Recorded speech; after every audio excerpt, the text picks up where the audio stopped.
So, we're passing around the paper for you all to sign. We're going to go through, it looks like we have some close to agreement in each place. Let's start with this box, the relational and principles. We have divine command theory, care ethics, and categorical imperative. Yes? I disagree with either of those. I feel like care ethics is very consequentialist because they were talking like, especially the second reading we did, we talked about the necessity for there to be like actual relationships there and how it's not just about like the principle of how you feel, but it's also about what the actual relationship that exists is. And then divine command theory, I feel like it's not particularly relational. I put that as pretty neutral. It's like it has some aspects that are very relational, some aspects that are very individual. All right, so let's talk about it. Yes? I think what you said about care ethics, I think that it is less based in, I don't think it has a big consequentialist aspect. I think you're doing it because of care being your strongest principle. That is your motivation, is like the caring aspect. And that is not something that is seen as like an effect of an action that's like internal. Well, to be clear, I think the best option is putting it in the middle because it has principles and calculus aspect. It's just that it's labeled virtue, and specifically ethics is not a virtue ethics. So I'm like, okay, well, it's a little bit proof there. We could put it there anyways to disagree with Jillian. You guys are free to disagree with the authors that we've read. Angela? We had divine command as being on the relational side because it is sourced from the infinite knowledge of God. So it would have like an inherent relational value to it. One thing we can keep in mind too is also that gods in D&D are actual things that you can go interact with. Has everybody signed it? All right, I'll get it at the end. So, what I'm gonna have us do is vote on whether we think care ethics properly goes in that box. Show of hands. Top left, relational and principles. Care ethics here. 1, maybe 2. All right. Divine command theory, top left. 1, 2, 3, 4, 5, 6, 7, perfect. All right, so we're going to keep divine command theory top left. That's okay. Categorical imperative. All in favor? 1, 2, 3, 4, 5, 6, 7. All right. For now, I'm going to put a little star next to care ethics. We'll come back to it. What about relational and middle? We have Confucius, Confucius, Confucius, perfect. We also have care ethics here, since we did disagree about that. That's the one I want to focus on. Do you guys think that care ethics would be better in the relational and principle side, or in the relational and in the middle? It depends on whether or not we have virtue, as in, like, is virtue actually there, or is that just the middle ground of principle and consequentialist? Because if virtue is there, then Confucius is very much a virtue theory.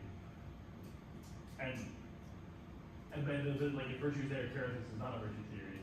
But if it's just kind of the middle ground, I would say care ethics makes sense as a middle ground between principle and consequentialist, since it has those elements. So it seems like in both cases we would keep it there. Not if virtue is there. I don't think it belongs there if virtue is there, because care ethics is not a virtue ethic. Because it explicitly does have some important consequentialist parts and like realities of the world, not on your character. All right, Mitchell? My feelings on it is that within care ethics, it's about tending to relationships and making relationships good in the same way you tend to your virtues to improve your virtues. confusing yourself.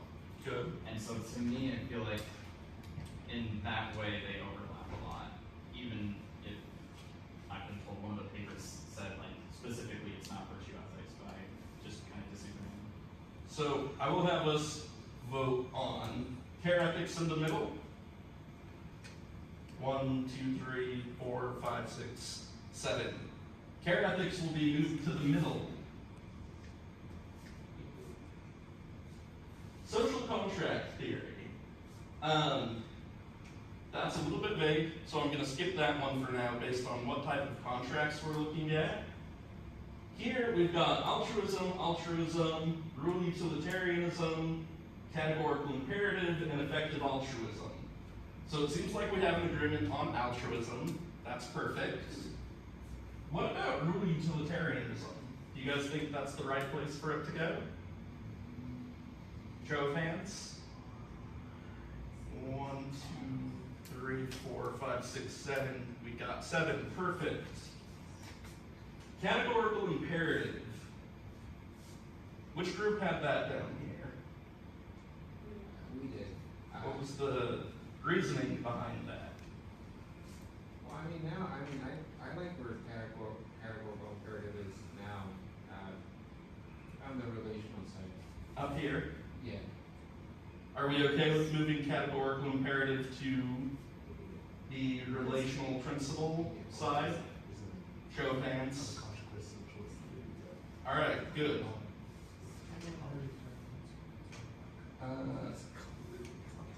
All right. So we are about out of time. We won't have time today to go over the whole chart. But the reason why we're doing this is to look at what we've examined so far this unit. And then in the next semester, we're going to start looking at applied ethics. So you guys design your characters. How well do you think we'll be able to use this grid to give you action guidance in the campaign? What do you guys think? You have a middle Perseus? Go ahead, say why. I just think there's not a whole ton of difference in how, like from an outside perspective, if you are judging a character who is a consequentialist versus a principalist, there's not a whole lot that they would actually be doing that's different. It's more like internal, how they think about what they're doing. Good. On. What I was gonna say is that I think this is feasible only if you develop your characters outside of this chart. As in, when you write your character, you decide what their principles and or consequentialist ideologies are. Because maybe my character is a consequentialist who believes in maximizing X quality in the world. You have to write that outside of the chart, and then when you write it, I think it makes kind of sense. But yeah. Good. Nick, final point. I think this chart is useful for categorizing existing ethical theories. I don't think it's useful in Dungeons and Dragons because in Dungeons and Dragons, the main thing the alignment chart does is it tells you who's going to get along, and whether that's with NPCs, monsters, characters, like this tells me nothing about who's going to get along because a divine command theorist and a categorical imperativist will have radical differences in some spots, even though they're in the same box in this chart. And you can even, that may not be the best example, but there are definitely boxes in this chart that have like effective altruism and rule utilitarianism are going to have significant differences. And that's a problem because I want to know if I'm making a D&D character, what axes, what boxes am I allowed to be in is a really useful constraint to have. Like it has to be either lawful or good, which will mean they'll get along generally in the usual adventuring party. That's important to know, and this box just does not offer any guidance on that. Good. So I think one thing that it would force us to do when we are playing is express what we're reasoning about a bit clearer so that we do have those interactions.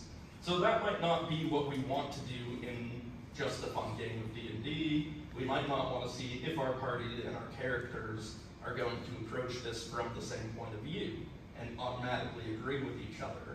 But if we are looking at what we're supposed to do in a given situation, or if our party is trying to figure out what we ought to do, then we might want to have these terms so that we can talk and reason about them.